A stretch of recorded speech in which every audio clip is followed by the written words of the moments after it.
തലേക്കെട്ടിന്റെ വാലിങ്ങനെ തൂങ്ങിയിട്ട് എത്ര നീളാന്നറിയോ? 30ാമത്തെ കൊല്ലം ഇമാമത്ത് നിന്നിട്ട് പോണ പോക്കില് മൂപ്പര് മെഹ്റാബില് ഒരു കുറിപ്പ് ഇട്ടിട്ടാ പോയത്. ഏയ് മുസ്ലിങ്ങളെ, നിങ്ങൾക്ക് ഞാൻ 30 കൊല്ലം നമസ്കാരത്തിന് 5 വഖത്തിലും ഇമാമത്ത് നിന്നു. നിങ്ങൾ വിചാരിച്ചു ഞാൻ നിങ്ങളുടെ ഒരു ആലിമാണ്. ഞാൻ ജൂത സയനിസ്റ്റ് സംഘടനയുടെ ഏജന്റായിരുന്നു. നിങ്ങൾക്ക് എന്നെ മനസ്സിലായില്ല. 30 കൊല്ലം താടി കൊണ്ടും തലേക്കെട്ട് കൊണ്ടും അയാൾ ഈ സമുദായത്തെ വഞ്ചിച്ചു. അങ്ങനെ ഒരാളെ വേഷം കൊണ്ട് അംഗീകരിക്കാൻ ഇസ്ലാമിൽ സാധ്യമല്ല. ഞങ്ങൾ ആളുകളെ വിലയിരുത്തുന്നത് പ്രവർത്തനം കൊണ്ടാണ്, വിശ്വാസ പ്രമാണങ്ങൾ കൊണ്ടാണ്. ശംസുൽ ഉലമ എ പി അബൂബക്കർ മുസ്ലിയാർ ശരീഅത്തിന് പ്രശ്നം വന്നപ്പോൾ സമുദായത്തിന് നേതൃത്വം കൊടുക്കാൻ വന്നു. ഞാൻ ശംസുൽ ഉലമ ഇ കെ അബൂബക്കർ മുസ്ലിയാർ ഞങ്ങൾ അംഗീകരിക്കുന്നു. ശരീഅത്തിന് നേതൃത്വം കൊടുത്തു. ശരീഅത്തിന്റെ പ്രശ്നത്തിൽ ഇറങ്ങി. ഇവരെന്ന് പറഞ്ഞു ശരീഅത്തിന്റെ പ്രശ്നം. ശരീഅത്തിൽ വന്നപ്പോൾ കോടതി വിധിയെ സ്വാഗതം ചെയ്തു കുറെ ആളുകൾ. ഒന്ന് ചേകനൂർ മൗലവി, ഒന്ന് സി എൻ അഹമ്മദ് മൗലവി, ഒന്ന് ആരിഫ് ഖാൻ, ഒന്ന് നമ്പൂതിരിപ്പാട്, ഒന്ന് എ പി അബൂബക്കർ മുസ്ലിയാർ. ഈ പ്രവർത്തനം പോലെ ഇയാളെ വിലയിരുത്താൻ ബാബറി മസ്ജിദിന്റെ പ്രശ്നം വന്നു. ഇയാൾ പറഞ്ഞു ഞങ്ങൾക്ക് പ്രശ്നം ഇതല്ല, പാലപ്പറ്റേക്ക് പോവാ, ബാബറി പള്ളി പ്രശ്നമല്ല, പോരെ ഇദ്ദേഹത്തെ വിലയിരുത്താൻ. പിന്നെ പറഞ്ഞത് ഞങ്ങൾ സുന്നിയാണ്, സുന്നി വേറൊരുക്കൊന്നും സുന്നില്ല. എന്നാ സുന്നിയെങ്കിലും നിങ്ങളെ കൂടെ ഉണ്ടെങ്കിൽ നിങ്ങൾ അംഗീകരിക്കാൻ പറ്റും. നിങ്ങളെ കൂടെ സുന്നിണ്ടോ പരിശോധിക്കേണ്ട കാര്യമാണ്. സുന്നത്ത് ജമാഅത്തിന്റെ അടിസ്ഥാന സിദ്ധാന്തം ങ്ങളിൽപ്പെട്ട ഒന്നാണ് ഹുബ്ബുൻ നബി, പ്രേമം. സ്വല്ലല്ലാഹു അലൈഹി വആലിഹി വസഹാബിഹി വസല്ലം. റസൂലുള്ളാഹിനെ പറ്റി എന്തെങ്കിലും ഒരാൾ ആക്ഷേപിക്കുമ്പോൾ ചോര തിളക്കുന്നവന്റെ പേരാണ് സുന്നത്ത് ജമാഅത്തിൽ വിശ്വസിക്കുന്നവൻ എന്നത്. അത് തിളക്കേണ്ട ഒരു സന്ദർഭം ലോക മുസൽമാന്റെ ചരിത്രത്തിൽ ഇതാ കഴിഞ്ഞു, അല്ലെങ്കിൽ കഴിഞ്ഞുകൊണ്ടിരിക്കുന്നു, അല്ലെങ്കിൽ കഴിഞ്ഞിട്ടില്ല. സോളമൻ റഷ്ഡിയുടെ സാറ്റനിക് വേഴ്സസ് എന്ന പുസ്തകം, പൈശാചിക പദ്യങ്ങൾ എന്ന ആ ക്ഷുദ്രകൃതി, വിഷം. ആ പുസ്തകം ലോകത്തിലെ മുഴുവൻ മുസ്ലിമീങ്ങളെയും വേദനിപ്പിച്ചു. സഹോദരന്മാരെ, ഞാനത് പറയേണ്ട കാര്യമുണ്ടോ നിങ്ങൾക്ക്? ആ പുസ്തകം എത്ര ആളുകളെ വേദനിപ്പിച്ചെന്നറിയുമോ? പാകിസ്ഥാനിലെ ഇസ്ലാമാബാദിൽ ആ ബുക്കിനെ നിരോധിക്കാൻ പ്രകടനം മുസ്ലിമീങ്ങൾ നടത്തി. വെടിവെപ്പുണ്ടായി, 10 ആളുകൾ മരിച്ചു. കശ്മീരിലെ ശ്രീനഗറിൽ വെടിവെപ്പുണ്ടായി, 1 ആൾ മരിച്ചു. എന്തിനധികം ഇന്ത്യ രാജ്യത്തെ ബോംബെയിൽ പ്രകടനം, വെടിവെപ്പ്, 13 ആൾ മരിച്ചു. 2 പേര് മലയാളികൾ. പുലാമന്തോൾക്കാരനായ ആലി, പുലാമന്തോൾക്കാരൻ തന്നെയായ കുഞ്ഞഹമ്മദ്, 2 മലയാളികളുടെ ചോര പോലും ആ പുസ്തകത്തിന്റെ പേരിൽ ഒഴുകി. പച്ച പരിഷ്കാരികൾ പാർക്കുന്ന ലണ്ടൻ നഗരത്തിലെ ബാഡ്ഫോർഡിലും പ്രകടനം. ഇങ്ങനെ ലോകത്തിലെ മുഴുവൻ മുസ്ലിമീങ്ങളും ഈ പുസ്തകത്തിനെതിരെ സംഘടിച്ചു. സൗദി അറേബ്യയിലെ തായിഫിൽ 42ഓളം മുസ്ലിം രാജ്യങ്ങളുടെ പ്രതിനിധികൾ യോഗം ചേർന്നു. OIC എന്ന organisation of Islamic conference, OIC. ആ OIC യോഗം ചേർന്നപ്പോൾ അവിടെ ഉണ്ടായിരുന്ന അജണ്ടയിലെ പ്രധാനപ്പെട്ട ഒരു ഇനം റഷ്ഡിയുടെ ഈ ക്ഷുദ്രകൃതിയായിരുന്നു. 42 മുസ്ലിം രാജ്യങ്ങളുടെ നേതാക്കന്മാർ ഒന്നിച്ചു പറഞ്ഞു, ഞങ്ങളുടെ കരളിന്റെ കഷ്ണമായ റസൂലുള്ളാഹിനെ തെറിവിളിച്ച ഈ പുസ്തകം ക്ഷുദ്രകൃതിയാണ്, ആ പുസ്തകം പിൻവലിക്കണം, ആരും അത് പ്രസിദ്ധീകരിക്കരുത്. ലോകത്ത് ഈ ബുക്ക് പ്രശ്നമല്ല എന്നാരെങ്കിലും പറഞ്ഞിട്ടുണ്ടെങ്കിൽ അത് AP ഗ്രൂപ്പ് മാത്രമാണ്. ഇവിടെ വല്ലവനും പ്രസംഗിക്കാൻ വരുന്നുവെങ്കിൽ അവനെ ഞാൻ വെല്ലുവിളിക്കുന്നു. നട്ടെല്ല് കൂടെ ബാക്കിയുണ്ടെങ്കിൽ ഞങ്ങളതിന് പ്രശ്നമല്ലെന്ന് പറഞ്ഞിട്ടുണ്ടെന്ന് തെളിയിക്കാൻ നിന്നെ കൊണ്ട് കഴിയുമോ? പാണക്കാട് തങ്ങളുടെ വീട്ടിലുള്ള TV, സമദാനിയുടെ കല്യാണം, ഇതൊക്കെയാണ് നിന്റെ പ്രസംഗം. സമദാനി വിവാഹം ചെയ്തിട്ടുണ്ട്, പക്ഷെ ഞങ്ങൾ ആരും ആണുങ്ങളെ കല്യാണം കഴിക്കാറില്ല എന്ന് AP യുടെ കൂട്ടർ വർണ്ണിപ്പിക്കുക. കൂടുതൽ ഞാൻ പറയുന്നില്ല. മുസ്ലിം ലീഗിനെ തീർക്കാനുള്ള ആരോപണത്തിന്റെ സ്വഭാവമാണ്. മുസ്ലിം ലീഗിനെ തകർക്കണമെങ്കിൽ ന്യായം പറയണം, ആദർശം അവതരിപ്പിക്കണം. അത് അവതരിപ്പിക്കാൻ കഴിയുമോ? അതൊന്നും പറയാനില്ല. അവസാനം കുറെ തെറി ഈ സംഘടനയുടെ നേതാക്കന്മാർക്കും പ്രവർത്തകന്മാർക്കും അതിൽ അവതരിപ്പിച്ചുകൊണ്ടുള്ള ഒരുതരം രംഗപ്രവേശമാണ്. പാണക്കാട് തങ്ങളെ വീട്ടിൽ അങ്ങനെ, പാണക്കാട് തങ്ങൾ അങ്ങനെയാണ്, ഇങ്ങനെയാണ്, ഈ പ്രസംഗമാണ്. ഇതിന് മറുപടി കിട്ടണം. റഷീദി പുസ്തകം പ്രശ്നമല്ല എന്ന് നിങ്ങൾ പറഞ്ഞിട്ടുണ്ടോ? എന്നാൽ പറഞ്ഞിട്ടില്ല. നിങ്ങൾ പറഞ്ഞാൽ സിറാജിന്റെ പേജ് കൊണ്ടുവന്നിട്ട് ഞങ്ങളെ ജനസമുദായങ്ങൾക്ക് മുമ്പിൽ സമർപ്പിക്കാൻ തയ്യാറാണ്.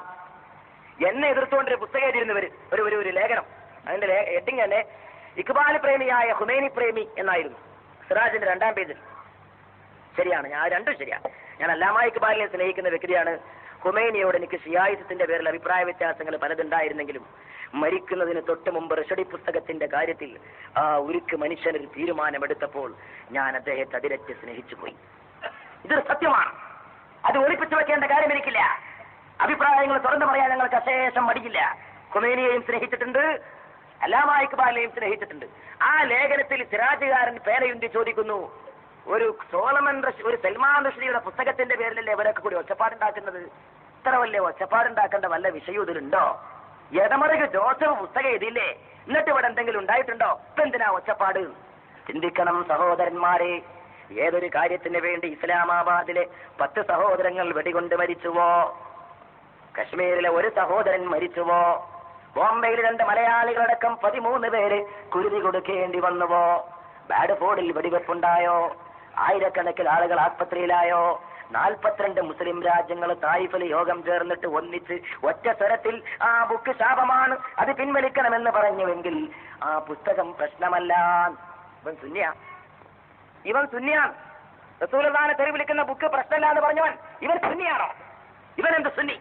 സുന്നത്ത് ജമാഅത്തിന്റെ 4 അയലക്കത്തൂടെ പോകാത്തവന് ഒരു വെള്ള ഓയിൽ കെട്ടിയാൽ എല്ലാവരും സുന്നിയാവുമെങ്കിൽ ഇപ്പൊ എല്ലാവർക്കും സുന്നിയായിക്കൂടെ? അതും കെട്ടി വന്നിട്ട് നമ്മൾ സുന്നിയാണ്. നമ്മൾ സുന്നത്ത് ജമാഅത്തിന്റെ 110 വോൾട്ടേജിൽ വേറുള്ളവർക്കൊന്നും അതില്ല എന്നാണ് പറയുന്നത്. അങ്ങനെയുള്ള ഒരു പ്രത്യേക സാധനമാണ് ഇവര്. ആ പുസ്തകത്തിൽ എഴുതിയ കാര്യങ്ങൾ കേട്ടാൽ അതിന് പ്രശ്നമല്ലെന്ന് പറയാൻ മുസൽമാന് സാധിക്കുമോ? മുഹമ്മദ് നബി സല്ലല്ലാഹു അലൈഹി വആലിഹി വഅസ്ഹാബിഹി വസല്ലമയെ റഷീദ് വിളിച്ചത് പിരാന്തൻ എന്നാണ്, ലൈംഗിക രോഗി എന്നാണ്, ആയിഷാ ബീവിയെ വേശ്യയെന്നാണ്. മഅദല്ലാഹ് നഊദു ബില്ലാഹ്. ഇത് പറയാൻ എന്റെ നാവുകൊണ്ട് എനിക്ക് പ്രയാസമുണ്ട്. പിന്നെ എന്തിനാ പറയണമെന്നറിയോ? ഈ ബുക്ക് പ്രശ്നമില്ല എന്ന് പറഞ്ഞ കള്ള ഹമുക്കിങ്ങളെ ഈ സമുദായം ശരിക്കും മനസ്സിലാക്കണം. ആയിഷാ ബീവി വേശ്യ, മഅദല്ലാഹ്. ഖദീജ ബീവി മക്കത്തെ അഭിസാരികയാണെന്നാണ് എഴുതിയത്, മഅദല്ലാഹ്. ബിലാൽ റളിയല്ലാഹു അൻഹു അവനെ വിളിച്ചത് കള്ളൻ എന്നാണ്. AP ഗ്രൂപ്പ് ചിലപ്പോൾ ഈ പുസ്തകത്തിന്റെ കവറും കൂടി കണ്ടിട്ടുണ്ടാവില്ല. എനിക്ക് ഉറപ്പാണ്. കാരണം ആ പുസ്തകം ആദ്യം തന്നെ നിരോധിക്കപ്പെട്ടു പോയി. എനിക്ക് അതിന്റെ ഒരു കോപ്പി കിട്ടിയത് ലണ്ടൻ നഗരത്തിലെ ഒരു സുഹൃത്ത് അയച്ചു തന്നിട്ട് ആദ്യം തന്നെ വായിച്ചുകൊണ്ടാണ്. അത് വായിക്കാൻ കഴിയില്ല സഹോദരന്മാരെ. അല്ലെങ്കിൽ വായിച്ചിരിക്കണല്ലോ എന്നുള്ളതുകൊണ്ട് മാത്രമാണ് ഞാനത് വായിച്ചെടുത്തത്. അല്ലെങ്കിൽ വായിക്കാൻ കഴിയില്ല. ബിലാൽ റളിയല്ലാഹു അൻഹു കള്ളൻ, സൽമാൻ റളിയല്ലാഹു അൻഹു കള്ളൻ. വഹി ഇങ്ങനെ വരുമ്പോ റസൂലുള്ളാഹിക്ക് വഹി വരുമ്പോ എഴുതിയെടുക്കുന്ന ആളാണ് സൽമാൻ ഫാരിസി. അതൊക്കെ ഇപ്പം പറയുന്നുണ്ട്. എന്നിട്ട് വഹി എഴുതിയെടുക്കുന്ന കൂട്ടത്തിൽ സൽമാൻ ഖുർആൻ പകർത്തി എഴുതിയപ്പോൾ സ്വന്തമായ പലതും അതിൽ കൂട്ടിക്കലർത്തി എഴുതി. ഇപ്പം പറയാം, ഇസ്ലാമിന് അടികൂടെ വരുന്നത് വഹിയിൽ സ്വന്തം പലതും കൂട്ടിയിട്ടുണ്ട്. അപ്പൊ ഇവര് ഖുർആൻ മുഴുവൻ വഹിയല്ല, അതിൽ സൽമാന്റെ വഹിയുണ്ട് സ്ഥാപിക്കണം. ഇത് പ്രശ്നമല്ല എന്ന് കാന്തപുരം മൊയിലേ നിങ്ങൾ എന്തോന്ന് പറഞ്ഞു? ഇതിനാ എനിക്ക് മറുപടി കിട്ടുന്നത്. പാണക്കാട് നിങ്ങളെ വീട്ടിലെ TV അല്ല പ്രശ്നം, സമുദായത്തിന്റെ അടിസ്ഥാന പ്രശ്നം ഈ പ്രശ്നമാണ്. ഇതൊക്കെ ഒളിപ്പിച്ചു വെക്കും. ഇതിനെപ്പറ്റിയൊന്നും കല്ലായ അബ്ദുറഹ്മാൻ എന്ന നമ്മുടെ ഉജ്ജ്വലനായ വാഗ്മി 4 മണിക്കൂർ പ്രസംഗിച്ചാൽ അതിന് മറുപടി എന്താ? ആരാവൻ? കല്ലായ മണ്ണായ? ഇതാ മറുപടി. കല്ലായി പ്രസംഗിച്ച 4 മണിക്കൂറിലെ ന്യായത്തിനൊന്നും മറുപടിയില്ല. മഹാനായ ഉസ്താദ് KT വാണി മുസ്ലിയാർ എന്റെ നാട്ടിൽ വന്നിട്ട് 3.5 മണിക്കൂർ രേഖകൾ എടുത്തിട്ട് ഇവർക്കെതിരെ പ്രസംഗിച്ചു. അതിന് മറുപടി പറയാനുമെന്നൊരു വൃത്തികെട്ടവന്റെ മറുപടി എന്താണെന്നറിയോ? മാനു എന്ന് പറഞ്ഞാൽ അൽമൈൻ, അൽമൈൻ എന്ന് പറഞ്ഞാൽ കള്ളൻ. തീർന്നു. 4 മണിക്കൂർ മഹാനായ പണ്ഡിതൻ പക്വമതിയായി ഇരുത്തം വന്ന ഉസ്താദ് KT വാണി മുസ്ലിയാർ പ്രസംഗിച്ചാൽ അതിന് വേണ്ട മറുപടി കള്ളൻ. ശിഹാബ് തങ്ങളെ പറ്റി വേറെ തൊടി. ശൈഖുന KK ഉസ്താദ് നൂഹ് നബിയുടെ കാലത്തെ ബൽഹാം ശംസുലമ എന്ന തണ്ടക്കൊരങ്ങ് ആരാ പറഞ്ഞത്? ഫാല. നമ്മളെ SSF പറഞ്ഞ സാധനല്ലേ നീതാൻ പോയിട്ട് ഇത്ര വലിപ്പുണ്ടാവുള്ളൂ. ഒന്ന് ഓതാവന് സമയം കിട്ടിയിട്ടില്ല, പള്ളിക്ക് പോയിട്ടേ ഉള്ളൂ. അപ്പോഴേക്കോലെ ശംസുലമയെ തെറി പറഞ്ഞ വലിയ ആളാണ്. 4 അക്ഷരം ഇൽമ പഠിക്കാൻ പോകുമ്പോഴേക്ക് ഉസ്താദിനെ തെറി പറയുകയാണെങ്കിൽ ഇവനെ ഇൽമ കണി കാണാൻ പറ്റുമോ? ഫാലാണ് ഓതുമ്പോഴേക്ക് ശംസുലമ എന്ന തണ്ട അങ്ങനെ പ്രസംഗിക്കുന്നത്. അഴിമതിക്കാരനാണ് അത്ര EK.